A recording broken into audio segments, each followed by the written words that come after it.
യൂട്യൂബിന് വിട. സൂര്യയിലെ എല്ലാ പരമ്പരകളും സംരക്ഷണത്തിന് ശേഷം തികച്ചും സൗജന്യമായി സൺ നെക്സ്റ്റ് ആപ്പ് ഡൗൺലോഡ് ചെയ്യൂ. കണ്ടാസ്വദിക്കാം നിങ്ങളുടെ പ്രിയ പരമ്പരകൾ. വേറെ ആരുടെയും കൂടെ അല്ലല്ലോ, സ്വന്തം മോളുടെ കൂടെ അല്ലേ. ആരെങ്കിലും വേണ്ടെന്ന് പറയൂ. ഇനി അതല്ലെങ്കില് ആന്റിയെ കൂടെ ഇങ്ങ് വരുത്തണം. ഇപ്പോഴൊക്കെ അല്ലേ എല്ലാവർക്കും കൂടെ ഒന്നിച്ച് ജീവിക്കാൻ പറ്റൂ.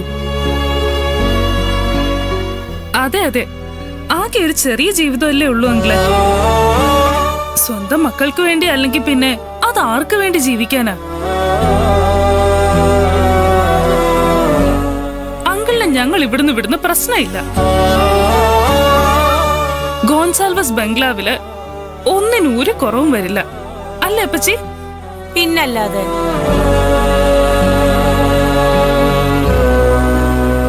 ഇനിയിപ്പൊ ഇക്കാര്യത്തില് വേറൊരു ആലോചനയും വേണ്ട. ചേട്ടൻ കുറച്ചു ദിവസം ഇവരുടെ കൂടെ ജീവിച്ചിട്ടേ പോകുന്നുള്ളൂ.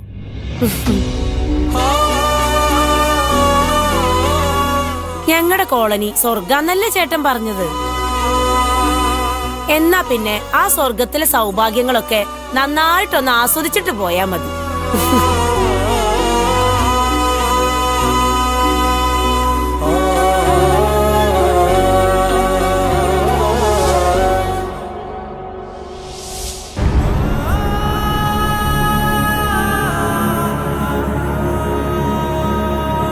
അമ്മേ, അമ്മേ, അമ്മേ.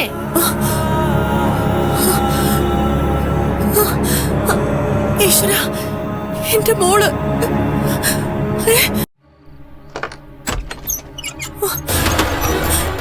അമൃതേ, മോളെ, അമൃതേ, അമൃതേ. എന്താ മോളെ, എന്താടി അമൃതേ? എടി എന്താന്ന്? അമ്മേ, എന്റെ മോള് ഇവിടെ വന്നു. എന്നെ അമ്മയെന്ന് വിളിച്ചു. ഞാൻ കേട്ടതാ. എന്നിട്ട് എവിടെ? ഇവിടെ ആരും ഇല്ലല്ലോ. നിനക്ക് തോന്നുന്ന മോളെ? അല്ല, ഞാൻ കേട്ടതാ. അവളിവിടെ എവിടെയോ ഉണ്ട്. ഞാൻ വഴക്ക് പറയുന്ന ഭയന്ന് അവളിവിടെ എവിടെയോ മറഞ്ഞു നിൽക്കുക. മോളെ, മോളെ അമൃതേ, നീ എവിടെയാ? നീങ്ങ വാ, അമ്മ നിന്നെ ഒന്നും ചെയ്യില്ല. അമൃതേ, മോളെ, ഇവിടെ പോവാ. നീ എന്ത് പ്രാന്താടി കാണിക്കുന്നേ? അമ്മ എന്നെ വീട്. ഈ പാതിരാത്രി നീ എങ്ങോട്ടാ? നിനക്ക് ചുമ്മാ തോന്നുന്നതാ. ഇവിടെ അങ്ങ് വന്നിട്ടില്ല എന്നാ അമ്മ പറഞ്ഞാ മതിയോ? എന്റെ മോളുടെ ശബ്ദമേ ഏത് പാതിരാത്രി കേട്ടാലും എനിക്ക് മനസ്സിലാവും. ഇതവള് തന്നെ, എനിക്ക് ഉറപ്പാ. നന്ദിതേ, അമ്മേ, എന്റെ കുഞ്ഞ്, എന്റെ കുഞ്ഞ് എവിടെയാ അമ്മേ? അവള് വല്ലത് കഴിച്ചാണോ?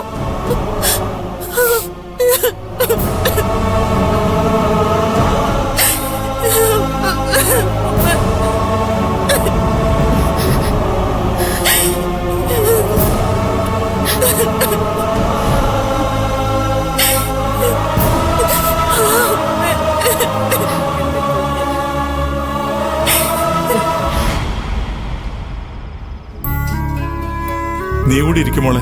വേണ്ട, നിങ്ങൾ കഴിച്ചോ, ഞാൻ ഇരുന്നോളാം. ഈ പഴഞ്ചൻ പതിവൊക്കെ ഇപ്പോഴും ഇവിടെ നിലവിലുണ്ടോ? അയ്യോ, ഇത് പതിവൊന്നല്ല അച്ഛാ. ഞങ്ങളെന്നും ഒന്നിച്ചേരിക്കുന്ന. പിന്നെന്താ ഇന്നൊരു പ്രത്യേകത? നീ ഇരിക്കുമോളെ, അച്ഛൻ വിളമ്പിത്തരാം. അയ്യോ വേണ്ട, ഞാൻ വിളമ്പിക്കോളാം.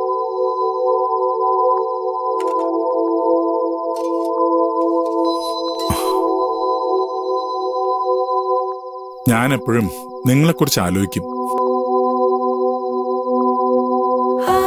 ഒരു ജോലിയും ചെയ്യാതെ നിങ്ങൾ എങ്ങനെയാ ജീവിക്കുന്നതെന്ന്. അയ്യോ, ഹരി ജോലിക്ക് പോകുന്നുണ്ട് അച്ഛാ. ഇവിടെ അടുത്തൊരു കാർ ഷോറൂമില്ല. അതുകൊണ്ടൊക്കെ എന്തെങ്കിലും ആവുമോ? നല്ല ശമ്പളമുള്ള സർക്കാർ ഉദ്യോഗസ്ഥർ പോലും ജീവിക്കാൻ ഇവിടെ പാടുപെടുകയാണ്. അപ്പോഴാ ഒരു കാർ ഷോറൂമിൽ ജോലി കൊണ്ട് രണ്ടറ്റവും മുട്ടിക്കുന്നത്. അങ്ങനെയൊന്നും ഇല്ല അച്ഛാ, ഞങ്ങക്ക് സുഖം. ഞങ്ങള് രണ്ടുപേരല്ലേ ഉള്ളൂ.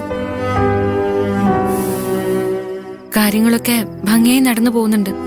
അത് പോരല്ലോ, ജീവിതത്തിനൊരടുക്കും ചിട്ടയും കണക്കൂട്ടലും ഒക്കെ വേണ്ടേ? അതിനൊക്കെ ഇനി സമയമുണ്ടല്ലോ അച്ഛാ. ഭൂമിയിൽ ആർക്കു വേണ്ടിയും കാത്തു നിൽക്കാത്ത ഏറ്റവും വലിപ്പമുള്ള വസ്തു സമയം മാത്രമാണ്. ഹാരി പറഞ്ഞത് വലിയ വിവരക്കേടാ. നാളെ എന്ന ഒന്ന് നമ്മുടെ മുന്നിലില്ല. ഇന്ന് മാത്രമായ യാഥാർത്ഥ്യം. അച്ഛൻ കഴിക്കേ. മതി, വയറ് നിറഞ്ഞു. അയ്യോ, അച്ഛൻ ഒന്നും കഴിച്ചില്ലല്ലോ. കഴിച്ചിട്ട് നീ അപ്പുറത്തേക്കൊന്ന് വന്നേ.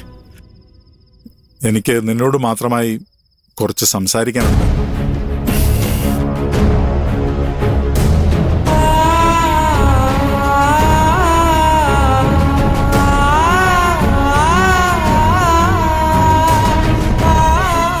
കഴിക്കേ ഹരി.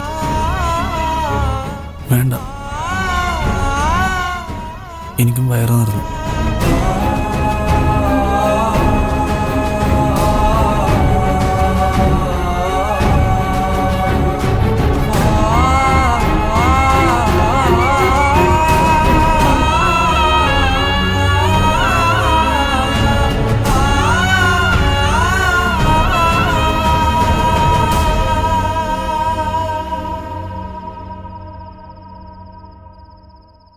എന്താ അച്ഛാ കാണുന്നെന്ന് പറഞ്ഞത്? നീ വല്ലാതെ സങ്കടപ്പെടുന്നുണ്ട്. അത് ഞാൻ അറിയാതിരിക്കാൻ അഭിനയിക്കുന്നതാണെന്നും എനിക്ക് മനസ്സിലാവുന്നുണ്ട്. സങ്കടം? എനിക്കെന്ത് സങ്കടം? ഇനി അഥവാ എന്തേലും ഉണ്ടെങ്കിൽ അച്ഛനോട് ഞാൻ തുറന്നു പറയില്ലേ? അഭിനയിക്കേണ്ട കാര്യമുണ്ടോ? എന്തോ എനിക്കങ്ങനെ തോന്നുന്നു.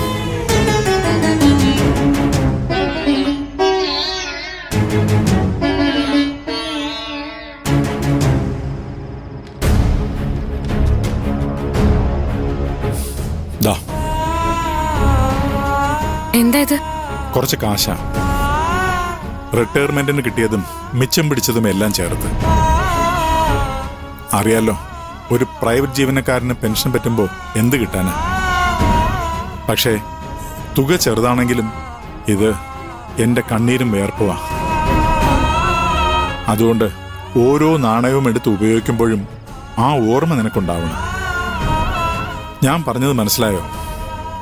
വഴിയെ പോകുന്നവർക്കൊന്നും ഇത് പരീക്ഷിച്ച് കളയാൻ കൊടുക്കരുതെന്ന്.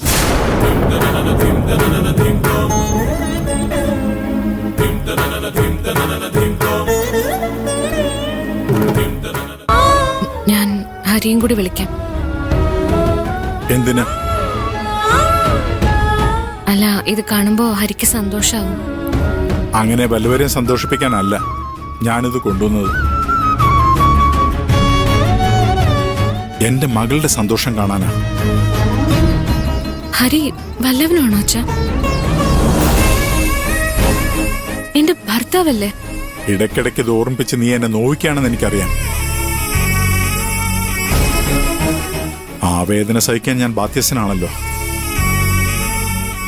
ഞാനാണല്ലോ നിന്നെ ദുരന്തത്തിലേക്ക് പിടിച്ച് തള്ളിയിട്ടത്. അച്ഛൻ എന്തൊക്കെയാ പറയുന്നത്? ദുരന്താണെന്നാ ഞാൻ ആദ്യം കരുതിയത്. പക്ഷെ ഇന്ന് ഇതിനോളം വലിയൊരു സ്വർഗം എനിക്ക് വേറെ ഇല്ല. ഇതിന്റെ പേരാ പൊരുത്തപ്പെടൽ. രക്ഷപ്പെടാൻ വേറെ വഴിയില്ലാതെ വരുമ്പോ പൊരുത്തപ്പെട്ടല്ലേ പറ്റൂ. വഴിയില്ലാത്തതുകൊണ്ടല്ല. ഓ, രക്ഷപ്പെടില്ലെന്ന വാശി കൊണ്ടല്ലേ? അച്ഛനെന്താ ഇങ്ങനെയൊക്കെ സംസാരിക്കുന്നേ? ആ, നിലവിളിച്ച് കരഞ്ഞ് അച്ഛന് ശീലമില്ലാത്തതുകൊണ്ട്. ഉള്ളിൽ പുകയുന്ന കല്ലുകൾ ഇങ്ങനെയെങ്കിലും ഒന്ന് പുറത്തു വിടണ്ടേ? ഒരുപാട് വലിയ കാര്യങ്ങളൊന്നും ചെയ്യാൻ കഴിയില്ലെങ്കിലും ചെയ്യുന്ന ചെറിയ കാര്യങ്ങളിൽ ഈ പണവും നിന്നെ സഹായിക്കും. സൂക്ഷിച്ച് കൈകാര്യം ചെയ്യണം. ദാ